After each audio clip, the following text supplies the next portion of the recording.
Alright, hello everybody! Today we're going to be trying something new. For quite a long time now in the Custom Hearthstone Discord, we've had this idea going of doing a community podcast, and today we've finally gotten everything together for a test run, and we're going to give it a shot. This is something that we're completely new to, so we'll be experimenting with several different formats, and if you guys have any feedback on what you liked and what we could do better, we'd love to hear it. So we'll start off by just briefly introducing ourselves. I am Birb. I'm Maysick. And I'm Scorpiosis. Right, so us three are going to be reviewing a hand-picked set of user cards, and so we're thinking of having a sort of theme for each week's podcast, and this week's theme is going to be how to push an archetype. So we've all picked cards that try to give support to, sort of newish archetypes like Hand Druid, as well as some older ones like Armor Warrior and Discard Warlock. We want to see sort of, what makes a sort of synergy card like interesting and fun, and what makes this type of card boring or an anti-mechanic. Alright, so for our first card, we are going to be looking at the Goblin quote-unquote Healbot by gregoryShen. This card is a 3-mana 4/2 warrior rare minion. With Battlecry, deal 8 damage to your hero and gain 8 armor. So, obviously, sort of the main goal of this card is you convert your health into a large amount of armor at a relatively cheap cost, since you're only paying 1 health off of a minion's body for the effect, in order to synergize with cards that depend on having large pools of armor, like Shield Slam and Reckless Flurry, etc.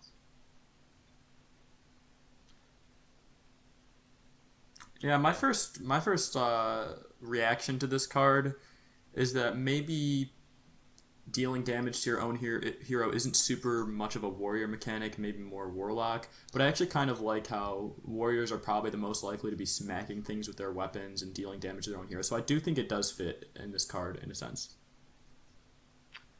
Yeah. I mean, it does take away like a small amount of what it means to get armor, because it's usually armor means you're getting a surplus and some advantage. You're storing up health, so you can take less damage in the future. But this kind of just makes it a conversion, which takes away the whole armor mechanic. So I kind of consider it an anti-mechanic. Yeah, I gotta agree with that. Like, sort of, as Scorp said, definitely the crux of the armor mechanic is like saving up health that you can use in the future. So the fact that this is really just converting your health and not giving you anything extra makes it sort of an anti-mechanic. And in addition to being kind of an anti-mechanic, it is just like, it doesn't really have enough synergy.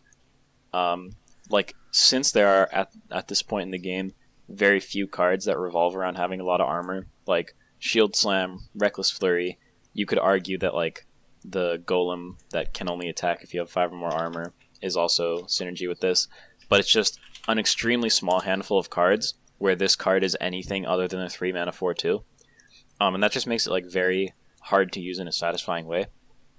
I think maybe... Yeah, go ahead, Maysick. More than that, it's almost like punishing you if you actually have armor. It's completely useless if you have, oh yeah, a little absolutely. bit of armor or even more armor. So while it is somewhat interesting due to like cards like Reckless Flurry that spend your armor, then you'll be able to use this and get more armor. I think generally in an armor deck you shouldn't be punished for having armor. Well, one way we could potentially fix that is, like, let's say this card just said, like, lose 8 health and gain 8 armor. So it sort of circumvented that problem. Even then, I still feel like, because it doesn't actually net you anything positive, it's just not a usable enough card. Maybe something that could change that, though, is if you got more armor than you took damage. Like, if it gave you 10 armor or something, so that there's this, at least, like, this slight benefit that this card does something if you don't have these 3 specific cards in the game. Yeah, I agree. As for flavor, the card's somewhat humorous. I don't know. I don't have much to say. It kind of does line up with Antique Healbot a little bit. Goblins are pretty, I don't know, messy with their devices and explosive, so the effect definitely matches the flavor. Well, something it's interesting that, like, you consider lining this card up with Antique Healbot, and the creator of this card decided to give the minion 4/2 stats and to base it off of Healbot, but the fact they didn't give it a 3/3 stat line is like really interesting to me. Yeah, like, I think it's just pretty confusing. I don't know. Like it's not a huge thing, but it seems like that would have just made the card strictly more flavorful at little cost, at little change to how balanced it is or whether or not it's well designed. So I'm kind of surprised they passed that up. Yeah, I don't know if this would count as a mech. Like, I mean, I know Engineer's Thermoplug in GVG got the mech tag because the mech was like 10 times larger than the actual gnome itself. But this guy, he's probably more alive than mechanical. Yeah, I think, well, it's kind of hard to tell in my opinion. The art on this card is not great, and obviously art is always kind of out of the designer's hands for custom cards. But, yeah, I think better art definitely could have been used. Sort of this awkwardly cropped hand. Just the art style is generally not great. So I think a better picture choice would have contributed to the aesthetics of this card.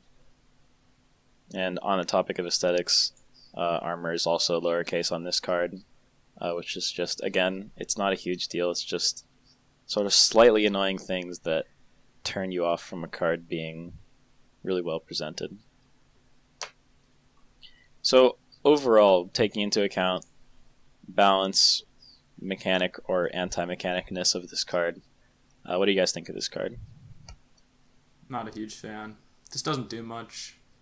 I think as far as like armor synergy cards go, this card is trying to be cute about it, but I think it's just doesn't do anything enough to make a difference.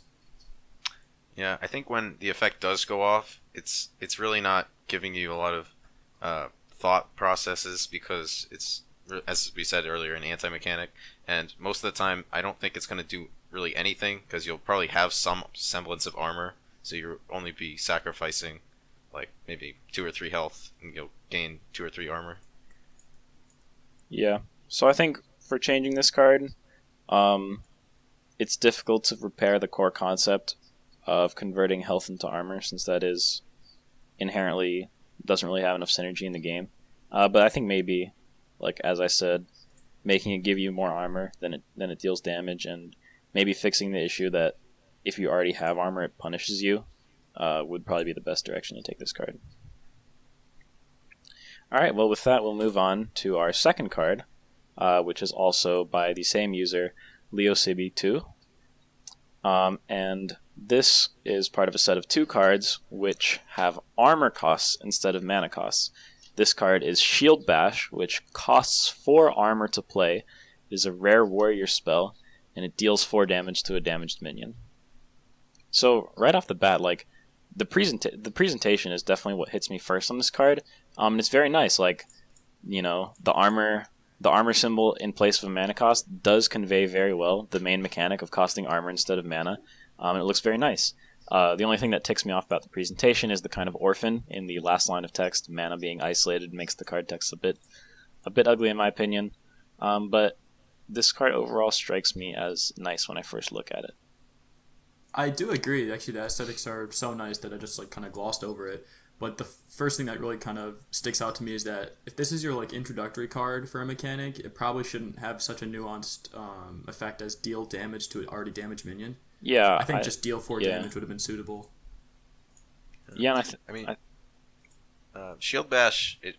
Obviously there's Bash from TGT, so the name doesn't really feel too unique, and the effect itself just feels like a weaker version of Execute.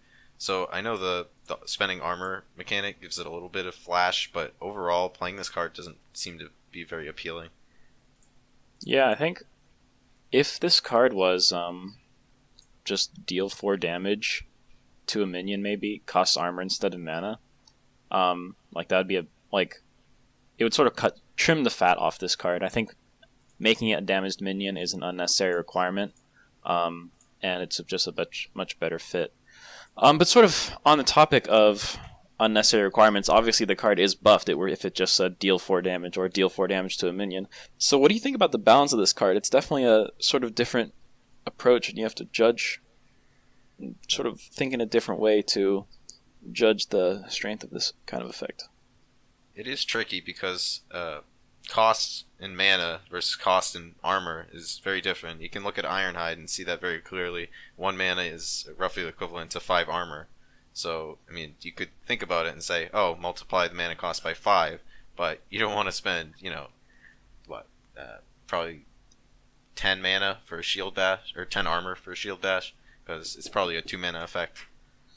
Well, I mean, if we look at things strictly based off the formulas, like, the reason Ironhide costs 1 mana, I would say, isn't because 1 mana is worth 5 armor. It's because, like, 1 mana is technically worth 4 armor, but since a card that does nothing except gives you armor for only 1 mana is just so low impact that it wouldn't see play, Ironhide was given that extra armor in just sort of a futile attempt to, like, make this card worth it on its own. Kind of like going based on the formulas that you can extrapolate from the game, like, armor seems to be worth, what is it, like, X mana gets you 2x plus 2 armor, I think, or something around those lines. But I don't know how well those translate to just strict mana costs, because the thing about armor costs is that if you get attacked, you lose your armor before your health, and so it's much more difficult to amass a large pool of armor unless you have cards that can gain you a bunch of armor in one turn. So it really depends on what options you have to do that. I know that formula works for the warrior hero power if you value it at 0 mana, so it's probably roughly accurate. Yeah, my gut reaction is that the card seems balanced enough. Yeah, I definitely, like, there's just something about the fact that the card costs 4 armor and deals 4 damage that, like, triggers some kind of subconscious understanding of, like, these two numbers are the same, this card seems balanced. But I think, like, in practicality, like, in Odd War... Well, you can't even use this card in Odd... Or actually, can you? Because this card well, okay, then it would technically have a 0 mana cost, so you still can't use it in Odd Warrior. But it is interesting to consider, like, if an armor cost is different from a mana cost and, like, changes how it is ruled. But, how easy it's to gain 4 armor all at once. How often do you have a reserve of armor from the previous turn? And then, if that is the case, how valuable is deal 4 damage to a minion? It does seem balanced to me. You could think about it as a sort of... you could use dealing damage to your hero as a comparison point. Because at the minimum, this is take 4 damage and deal 4 damage if you always had armor. And take 4 damage, deal 4 damage would be quite strong. It would be slightly above the power curve. And the fact that you have to have 4 armor as a condition makes it a bit weaker, and I think that's roughly exactly balanced, so I like it. Yeah, I think this is a good time to move on to the next card, which is the same idea but wildly different, also by Leo Skibby too. This is Iron Golem. This is an 8/8 mech for warrior. It's an epic, and it costs 15 armor. Yeah, this one actually does work in Odd Warrior, so that has a lot more potential. Although 15 armor, I mean, I've played Odd Warrior, and oftentimes they do get up to 15 armor, but sort of in that case of the game, do you really want to sacrifice that defensive lead for an 8/8? Like, I'm not sure. This card seems to be in a very odd position of it's extremely hard to get to 15 armor, without it being taken down unless you're already very far ahead. And then if you ever do get to 15 armor, then, like, I don't know if I would necessarily just want to, like, throw it away for a tempo play, basically. Because that is sort of the thing about all these armor cards. Like, the idea of spending armor instead of mana means that you'll have more mana in a turn. And so they all do function essentially as tempo cards, and tempo is not necessarily what you're looking for in, like, an armor-heavy deck. I really agree with that. Yeah. This mechanic actually kind of reminds me of one of the ones they had on a few cards in Blackrock Mountain, which was cost 1 less for each minion that died this turn. Because often your opponent is going to clear your armor after you end your turn, so you're really working with what you have during that one turn to be able to play the Golem. And a lot of the times it's going to be hard to get 15 in one turn, especially in Odd Warrior without the Bring It On. Yeah. So. Yeah. Flavor-wise, it's very resemblant of a giant as sort of a large epic 8/8 that has some sort of condition to make it very cost efficient. But I do respect the creator's design choice to not make this an actual giant, since it doesn't follow the like stereotypical formula of costs 1 less for each something. So I think I think the name could be a bit more interesting, but overall I think the flavor it's decent. It makes sense. Yeah. Looking at these two different approaches to pushing an armor warrior archetype, I think the first thing that really comes relevant to me is like the fact that armor values are different than other numbers in the game definitely needs to be accounted for when making a card. And I think this specific Iron Golem and Shield Bash set does an alright job of understanding like how much numbers are valued to what stats or direct damage effects. But I think it just doesn't translate well into actual gameplay of what do you want to be using armor for and what do you want these card effects for. Yeah, I think definitely that's the case with the Iron Golem, as in it's just a very impractical tempo play for a control deck. Shield Bash, it has a low enough cost and a useful enough effect in control that I think it could work, especially maybe if the cost was changed to odd, so it could be used in Odd Warrior, which gives you that consistent 4 armor per turn. I think that one, I think Shield Bash is definitely the better design of these two cards. So, yeah, with that, I think we can move on to the next card. And now we are moving from Armor Warrior type synergies to Hand Druid type synergies. Hand Druid is a pretty new archetype. And the first card we're going to be looking at is Gnarlroot by TheToxified. So Gnarlroot is a 7-mana 5/5 legendary druid minion. With Battlecry, add 5/2/2 tree ants to your hand and summon any that would not fit. So what do you guys think about this card? I have some thoughts. I think that this legendary is very, very good design to help push an archetype because naturally hand decks, you get a lot of cards in your hand. And there are a lot of cards in the game that you can play for extra value. Like often in Mage, you can't play your Cabalist Tome because you already have a bunch of spells in your hand. This card kind of takes your natural downside for the deck and converts it into an upside. And it's flexible too because you don't, even if your hand isn't that full, you'll still get value from it. So I think all around it's a really fun card to play and a really cool design aspect too. Yeah, the way this card both helps you accomplish a full hand size and rewards you for having one, I think it's just very elegant, and the text box kind of reflects that. Summon any that would not fit is it's so immediately obvious, and then you read this card, you understand it, and you're like, oh, I get it. And that moment of realization is just really nice in this card, in my opinion. Yeah, so I think I agree. I like this card at first glance, but I'd like to play devil's advocate just a little bit on the topic of mechanics and anti-mechanics. So this card is elegant in that it both is sort of an activator that allows you to get a full hand, and also a sort of synergy that is very good if you have a full hand. My question is sort of along the lines of, is that something you actually want? Isn't the point of the mechanic that there's a very distinct, this card is setting me up, this card is synergizing, I have to make interesting decisions as to which I play when, but this card can really just be, I'll play this and it's always good, because it's always furthering my win condition. I think as a legendary one-of, which is kind of tying together a set, I think it's fine that this card is flexible and works on both sides. Yeah, it definitely does fit with the druid theme of flexibility, and I definitely do agree that having the adding cards and the benefiting cards separate is mostly beneficial to decision making. And it's also worthy to note that this card does expand on the druid theme in Witchwood of treants as hand fodder, and I think it's pretty elegant. Yeah. Yeah. One thing you're gonna have to be careful with is, even though this card feels like you can play it whenever you want and still get roughly good enough value on either end, your hand is still going to be filled by this card, so you're going to have to play at least one card after you play Gnarlroot in order to assure that you don't overdraw next turn. Yeah, originally that was something that worried me a little bit, but then I think just considering the fact that this card ramps up your hand synergy so hard that then being expected to play a card is fine. Although, okay, the issue though is that the only hand synergy card you can play directly after this one is Ferocious Howl, which will still leave you with a 10-card hand. You can't actually directly even if you could follow it up with Whispering Woods, your board would not necessarily be full, depending on how many cards you got off this. Yeah, you can get Mountain Giant and potentially one of the cards we're going to be looking at later today.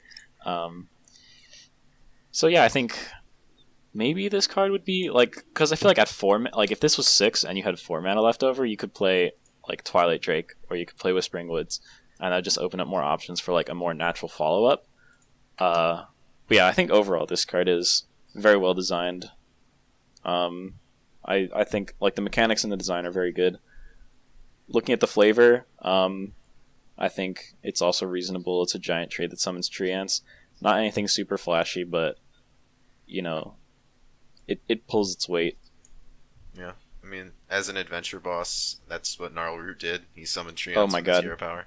So. Jesus Christ, I completely forgot that he was one of the bosses. Alright, then yeah, this card absolutely makes sense. And there was a discussion a while ago about, you know, if you're making adventure bosses into cards, do you want them to do sort of the exact same thing that they did in their fight, or do you want them to kind of do something tangentially different? And I think I agree with like the fact, like I think you should aim to make a boss card do something similar, like playing off of tree ants doing the same thing. Is a good connection to the boss fight without it just literally being a copy-paste of the boss fight. Yeah, I agree. How do you guys feel about balance on this card? Because I feel like it's pretty well-rounded in that aspect. Yeah, I think it's... I feel like this card's really tough to evaluate, but probably pretty good. Yeah, I agree. This card is definitely difficult to evaluate because it functions both as, like, you have to balance it as, like, how is it when you get 5 tree ants into your hand? How is it when you get 5 tree ants onto your board? And then how is it in every case in between? But just, it's like, given that it's legendary, and given that, like, the archetype it supports isn't really, like, a standalone archetype, like, I feel like it'll probably fall within, like, that margin of balance. Yeah, that makes sense to me. Moving on to the next card is Mountain Dew by Gatekeeper. It is a 12-mana epic druid spell that says restore 16 health, costs 1 less for each other card in your hand. If you did not see the presentation that Gatekeeper made on Reddit with this card, you should go look at it. It's really funny. Fluid for the hand druid. Yeah.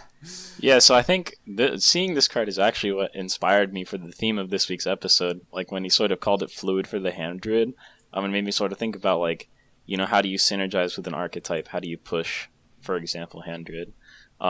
Definitely the first thing that strikes you about this card, if you see the full presentation, is the humorous pun with Mountain Dew and Mountain Giant. And that is some really phenomenally well-constructed flavor, I think. Potentially copyright infringement, but, you know, we don't have to worry about that. This podcast is not sponsored. So, as for the actual effect...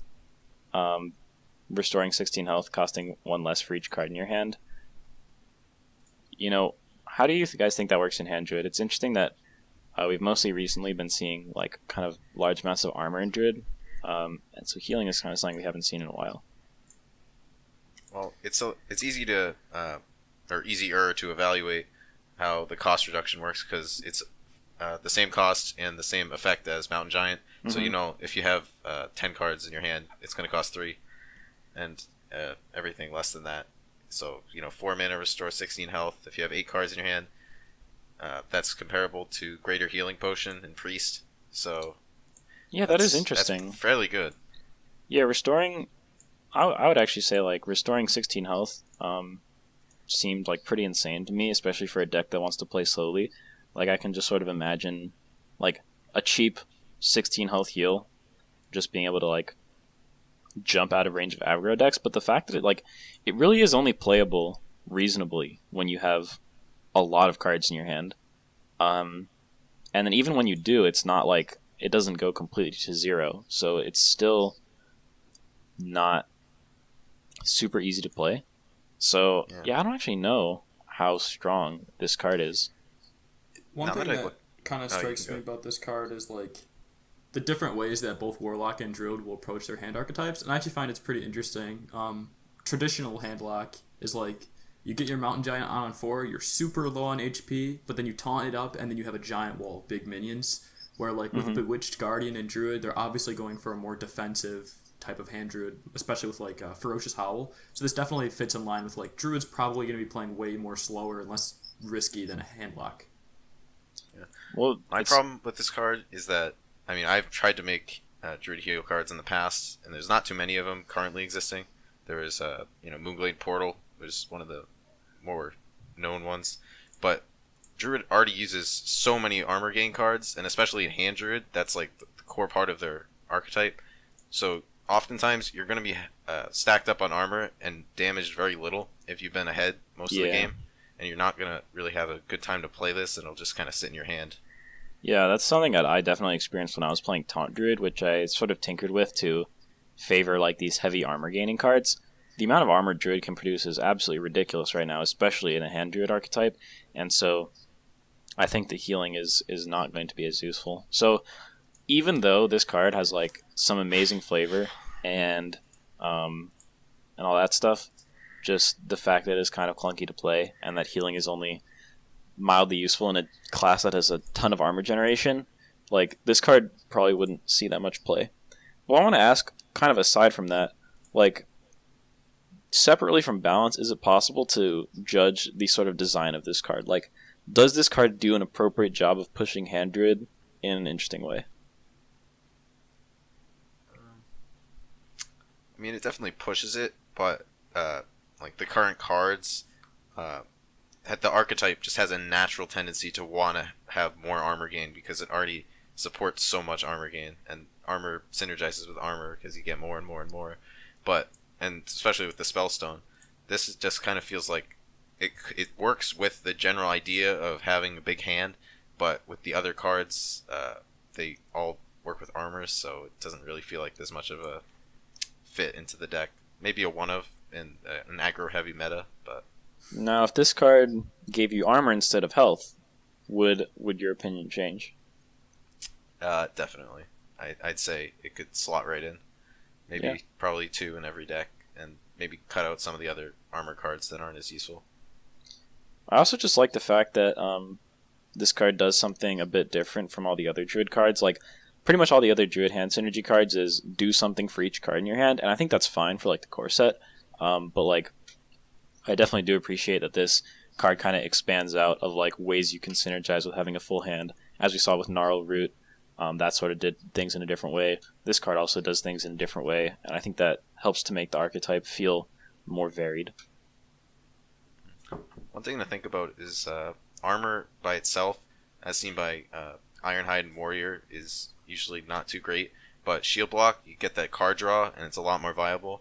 That's and now true. with what is it, the Howling card, the 3-mana draw, and gain a bunch of armor, it's going to be really tough to justify putting Mountain Dews even as armor in the deck, because it doesn't do anything alone, and drawing a card is a lot more useful.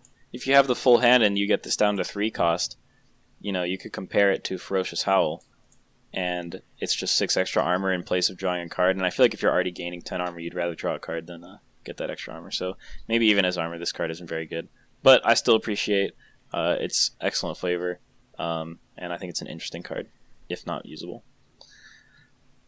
So I think we can move on past Hand Druid into the final archetype we're going to be looking at, which is Discard Warlock. And the reason we look at this archetype is because it's one that Blizzard pushed in the past and it never really took off.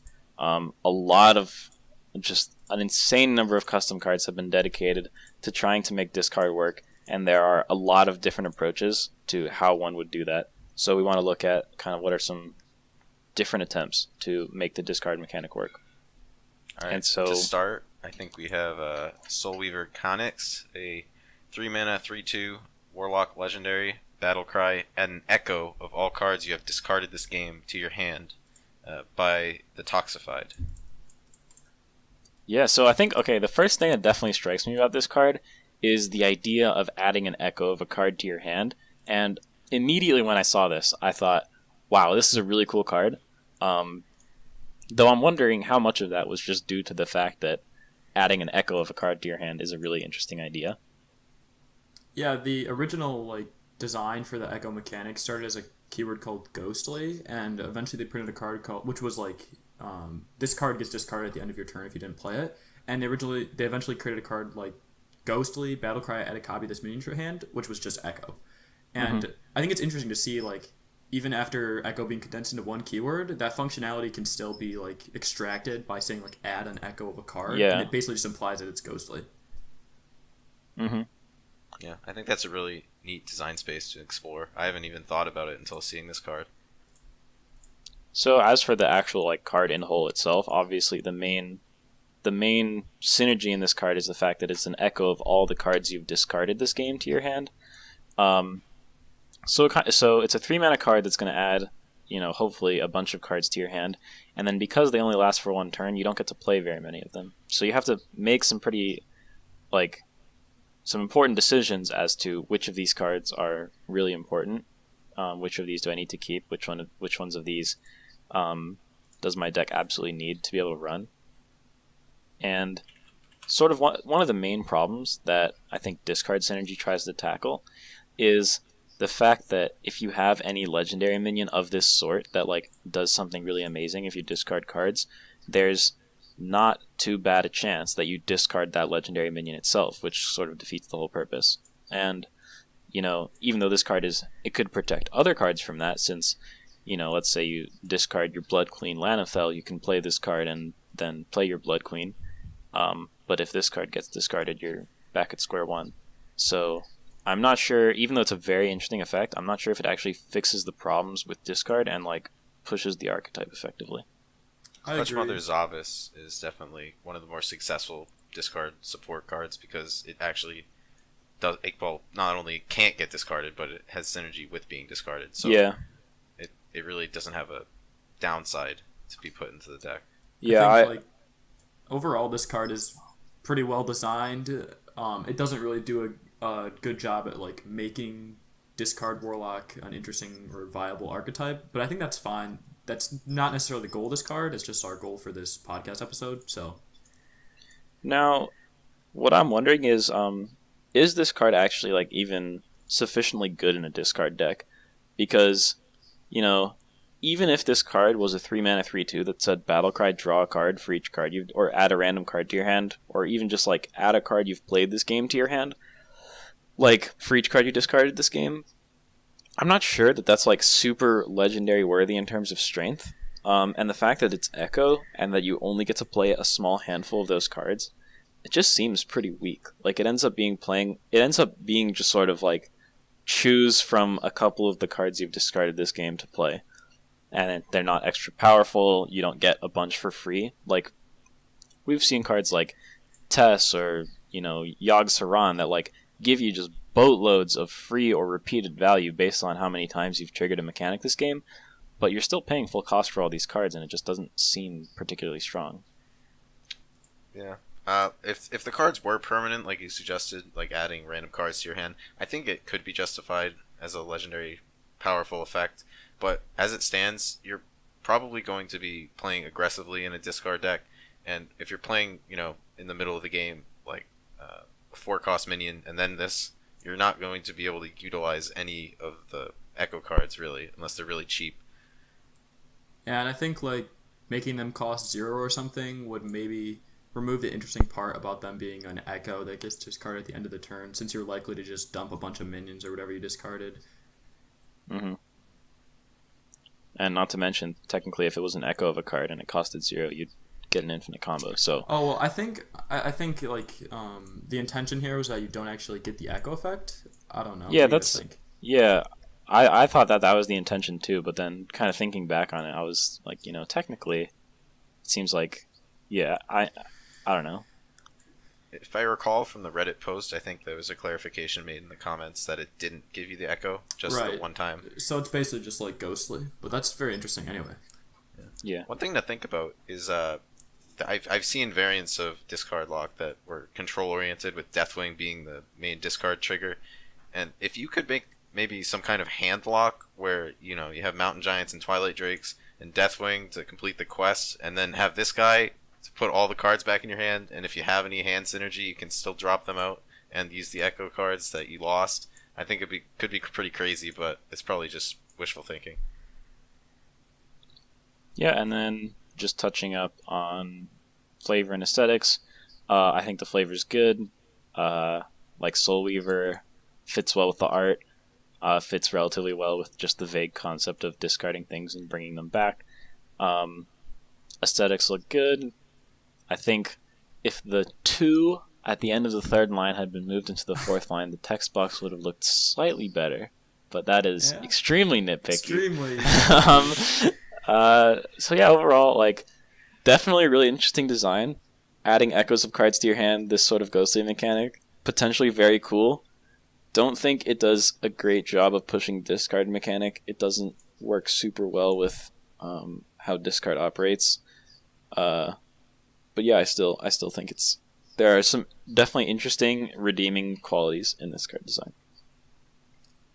All right. So for the next card, we have our final card for Discard Warlock. It's a 5-mana 5/6 rare demon, Soul Harvester. Whenever this attacks and kills a minion, add a Soul Shard to your hand, and a Soul Shard is a 0-mana spell which simply says has discard priority. Thoughts? Yeah, so I think what Steelkenny was going for when he made this card was this sort of something to mitigate the randomness of discard, and making this sort of effect, which cards that have discard priority is one of the most tried out ways to try to fix the discard mechanic. I think it ends up not working for a lot of reasons. For example, if it was just a card that in and of itself had discard priority, like that obviously wouldn't work, because then like you're running a card in your deck for the sole purpose of never playing it. This design does slightly better in that, it's a card that generates the soul shards, so you are encouraged to play this card and use it, and it will negate, and it can potentially negate 0 discards, more than 1 discard. So it is like actually a pretty nice implementation of has discard priority. The issue comes when we look at other cards in the game that have discard synergy, and how well does this fit into the existing base that discard has. You have cards like Clutch Mothers of Oss, which are rewarded for discarding them, but if you've played this card, you can't actually discard your Clutch Mother. If like Silverware Golem ceases to work, if you're playing Wild Fist of Draxus ceases to work, and so like the fact that it kind of clashes with the existing discard cards in the game makes me less enthusiastic about this card. I do appreciate that, even though the effect does boil down to something like whenever this kills a minion, prevent your next discard. Even though it boils down to that, it still has synergy with things that say whenever you discard a card, so it doesn't like literally remove the mechanic from existence, but it kind of takes away the interesting aspects of it. There's been a lot of complaints about the discard mechanic in the past, but I feel like if this card were to exist, it kind of splits the direction of where discard is going to be taken in the future, because Blizzard can either go the route of making cards that, push protecting cards in your hand and just discarding fodder cards, whether it's discard priority or just junk like Fireflies, such like Flame Elementals or Treants, or stuff you wouldn't really care to lose. Or you could go the route of printing cards that you want to discard, as you've seen in the past, Savas, Fist of Draxus, and Silverware Golem. So, not to say you can't print both, but it's a little interesting and maybe weird to have something such that's so in between the lines. Yeah, I definitely agree about like splitting the direction, and I think in general, good design encourages the player to do something, not to not do something. So having discard being like your very like basic risk reward mechanic in Hearthstone is good, and having it encourage you to discard certain things in your hand is also good. I think that if they're just printing discard cards that are just going to be like overstated, or like Doomguard, I just discard a card, and then you just run those with these cards, it just loses a lot of like interesting possibilities as a mechanic. Yeah, I think in a sense, the user is not to blame. Like, it's definitely very hard to create discard cards, because like some of the obvious synergies that like prevent you from discarding important cards generally doesn't work with the existing cards, as Scorp and Maysick have said. And yeah, like as Maysick said, if you're just discarding tokens, although the randomness does like make the discard mechanic harder to use strategically, it is one of the things that like gives it variety and makes it interesting. And like this card just sort of totally takes that away. Like, I'm sort of imagining like if this mechanic was built upon and Blizzard took it in this quote-unquote direction, as Scorp said, where you just had a bunch of these cards, like adding a bunch of tokens to your hand with discard priority, or just adding a bunch of useless fodder, and then the discard mechanic basically just becomes like, you just discard some tokens from your hand. You're not actually losing any of your important cards. You're not really discarding anything meaningful, so to speak, and like the soul of the mechanic has just completely vanished. So I think of the implementations of cards with discard priority that I've ever seen, this is probably one of the best. Even so, I feel like that's inherently flawed and doesn't really push discard in a good direction. That being said, it's very difficult to push discard in a good direction, and Blizzard seems to have acknowledged this and given up on it. So, not unreasonable. I agree. The other half of the card that you might want to take a look at is like the trigger condition is whenever this attacks and kills a minion, which is something we've seen in Hearthstone a lot of times. But Boogie Monster, Wind Up Burglebot, those are cards that really got a negative reaction after they released because you didn't really see them shine too much. It's really hard to attack and guarantee that a minion lives to the next turn. So this card, discard decks have typically been aggressive, but there's been some experimentation for control discard. This is just kind of an awkward mid-range card that doesn't really fit into either of those. So again, it's kind of splitting the direction in another way. So I don't know about it. Yeah, and also I think the reason that those cards were received more negatively is because they're understated, which makes having something attached to whenever you attack and kill a minion requires the minion first live through the turn, which both slows down the effect in terms of how long you have to wait before it activates, and also just makes it less reliable that it'll actually happen. I think as a 5-mana 5/6 that's permissible. But now that I think about it, another issue that I have with this kind of mechanic is that it really only interacts with preventing discards. The Soul Shard literally does nothing for you if you don't run a card with discard. It's not like it's more useful if you run a card with discard. It's not like there's interesting synergy. It's that you literally have a completely dead card. This card is basically a vanilla minion if you're not specifically running cards which discard. So that's also kind of worrying. I think, even though you're trying to push a particular mechanic, you should make sure that your cards, as we talked about with the very first card, Goblin Healbot, that your cards have some applicability in the general case and aren't just literally only usable with one exact type of effect. Yeah, this actually reminds me a lot of Usher of Souls, which was the Cthulhu support card that Warlock got, and it really feels like that would have the same kind of feel to it. It would just kind of not work out, and I remember I tested it. That's why Cthulhu Warlock didn't really shine too much. It's kind of hard to use. Yeah. As for aesthetics, I think this card is pretty alright. The art doesn't look particularly demonic in my opinion, but like we said, art is probably one of the limiting factors of custom card design. So, and this being a demon is entirely reasonable for the effect. One thing I would like to point out is that typically tokens should not have a rarity gem, so Soul Shard should just not have the rarity gem. I do like the flavor of sort of soul harvesting. You sort of you have this big demon that kills stuff, takes its soul, and then sort of when there's some sacrifice that demands souls, he just has one right there. Yeah, that's a good that makes sense, and it works very well with how the card mechanically works, which is one of the marks of good flavor.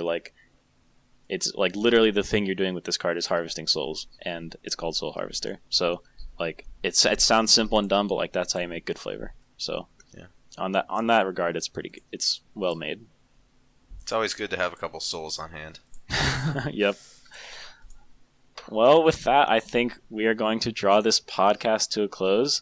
Please let us know what you guys thought about this. We are super new to this, so we are super open to feedback. Tell us what you liked, what you didn't like, what you'd like to see in the future, and, do you want us to review user-submitted cards? Do you want us to review cards of the week? Do you want us to bring our own cards? Just say everything you possibly can, as is the general rule for designing cards. Feedback is much appreciated. Thank you for tuning in, and we will hopefully see you next time.